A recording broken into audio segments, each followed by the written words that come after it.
औरत का शौहर के बगैर ससुराल में रहना।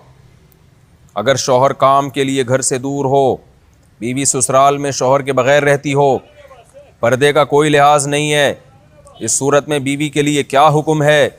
शौहर के साथ रहे या ससुराल में? अगर शौहर साथ नहीं रखता बल्कि अपने घर वालों के साथ रहने पर मजबूर करे तो बीवी क्या करे? तारिक साहब इस्लामाबाद से। देखें, शौहर अगर जॉब के लिए गया है 8-8 महीने, 1-1 साल बाद घर आता है, तो असल मसला तो ये है कि जहाँ शौहर रहेगा बीवी वहीं रहेगी। शौहर को चाहिए कहीं भी गया है इतने लंबे सफ़र के लिए तो बीवी को साथ लेके जाए। इस पर मैं कई बार दलाइल दे चुका हूँ, कुरान से भी हदीस से भी। उन दलाइल को मैं रिपीट नहीं करूँगा। इसमें शौहर को भी फ़ायदा है, बीवी का भी फ़ायदा है। गुनाह से दोनों बचेंगे, फितने का अंदेशा कम होगा। इतने इतने अरसे इस दौर में बीवी से दूर रहने में इंसान में ख़तरा होता है कि गुनाह में मुब्तला ना हो जाए। और फिर बीवी के साथ एक नौयत की जुल्म और ज़्यादती भी है कि आप 8-8, 9-9 महीने उसको छोड़ के चले जाते हैं, तो ये एक यानी उसकी बेचारी की भी तो जवानी सारी बर्बाद हो जाती है, पूरी शौहर के बगैर जवानी गुजरती है। तो इसलिए असल हुक्म तो यही है, शौहर जहाँ रहेगा बीवी उसके साथ रहेगी। लेकिन बाज़ गरीब लोग होते हैं, उनके पास वसाइल नहीं होते हैं, सऊदी अरब में मजदूरी की जॉब कर रहा है, वो बीवी को साथ रख नहीं सकता। अगर रखेगा तो खर्चे इतने बढ़ जाएंगे कि वो कमाएगा क्या फिर। बाज़ लोग मजबूर होते हैं, दुबई में रह रहे हैं, कह रहे हैं फ़्लैटों का किराया इतना है, बीवी को यहाँ रखा तो भाई हम बचेगा ही कुछ नहीं हमारे लिए।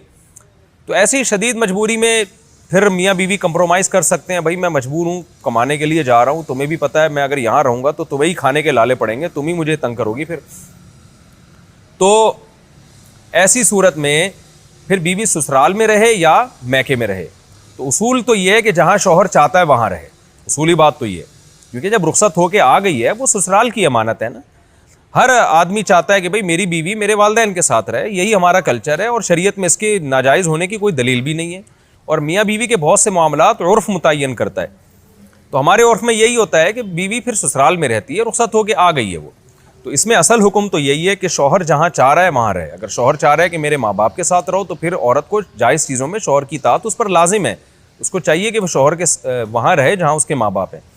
लेकिन अगर वाकई ससुराल में उस पर जुल्म हो रहा है, बहुत ज़्यादा बेपर्दगी हो रही है एहतियात के बावजूद, या खुदा न ख्वास्ता जवान देवर हैं, ख़तरा है खुदा न ख्वास्ता। आम तौर पे हमारे माशरे में ऐसा ख़तरा होता नहीं है, खैर अल्हम्दुलिल्लाह गालिब है, लेकिन बाज़ दफ़ा ख़तरा भी होता है। देवर जवान है, ख़तरा है, जॉइंट फैमिली है, तो फिर औरत ससुराल में नहीं रहेगी, फिर वो शौहर की गैर मौजूदगी में अपने वालिदैन के घर रहेगी। फिर ऐसी सूरत में शौहर को भी चाहिए कि वो बीवी को फोर्स ना करे, अपने देवरों के साथ रहने पर मजबूर न करे। उसमें फितने का अंदेशा बहुत ज़्यादा है। नबी सल्लल्लाहु अलैहि वसल्लम ने फरमाया अलहम वो मौत, यानी मौत की तरह देवर को करार दिया गया है एहतियात के मामले में। तो मैं देवरों पे बदगुमानी नहीं कर रहा कि बहुत से देवर भी बयान सुन रहे होते हैं, वो कहते हैं यार हमें ये बना के पेश कर दिया, हम तो बहुत अच्छे हैं। आपके अलावा की बात कर रहा हूँ, जो मेरा इस वक्त चैनल देख रहे हैं उनके अलावा की बात कर रहा हूँ। लेकिन बहरहाल एहतियात ज़रूरी है।